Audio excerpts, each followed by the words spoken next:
இவ்வளவு திருத்தமா தமிழ் பேச எப்ப ஆரம்பிச்சீங்க? சார் சின்ன வயசுலயே எனக்கு பார்த்தீங்கன்னா, தமிழ் ஆசிரியர் நல்லா சொல்லி தருவாரு. அப்புறம் எனக்கு என்னமோ தெரியல, இயல்பாவே தமிழ் மேல ஒரு என்னை அறியாமலேயே ஆர்வம் வந்திருக்கு.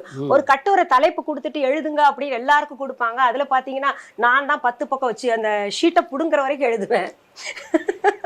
அதனால தமிழ் ஆசிரியர் என்ன சொல்லுவாரு, ஒரு சேட்டு பொண்ணா இருந்துகிட்டு எப்படி எழுதியிருக்கா கட்டுரை பார்த்தியா? முத்து முத்தா எழுதுவேன். எழுத்து போட்டியிலையும் ஃபர்ஸ்ட் ப்ரைஸ், இங்கிலீஷ் அண்ட் தமிழ்ல எல்லாத்துலயும். ஒரு சேட்டு பொண்ணா இருந்துட்டு எப்படி எழுதியிருக்கா, நீங்க எல்லாம் என்ன படிக்கிறீங்கன்னு அப்பவே சொல்லுவாரு. அவ்வளோ ஆர்வம் இயல்பா என்னமோ அமைஞ்சிருக்கு. அந்த இயல்பான ஆர்வம் இருக்கிறது எனக்கு அப்போ பெருசா தெரியல. இப்ப எல்லாரும் கேட்கும்போதுதான் அது ஒரு இதா தெரியுது. மத்தபடி பாத்தீங்கன்னா தமிழ்ல திருத்தங்கள் பண்ணது எங்க அம்மா கொஞ்சம் தமிழ்ல ஆர்வம்.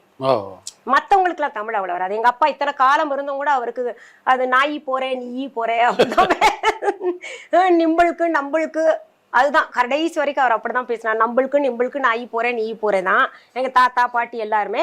பட் எங்க அம்மாவுக்கு என்ன மாதிரியே என்னமோ தெரியல, தமிழ் ரொம்ப நல்லா சுத்தமா. தப்பு பண்ணா கூட சொல்லுவாங்க, இல்ல லகரம் இது ஒரு எங்க சித்தி அம்மா எல்லாம் சொல்லுவாங்க, லகரம் இது போடணும் இப்படி படிக்கணும் அப்படின்னு.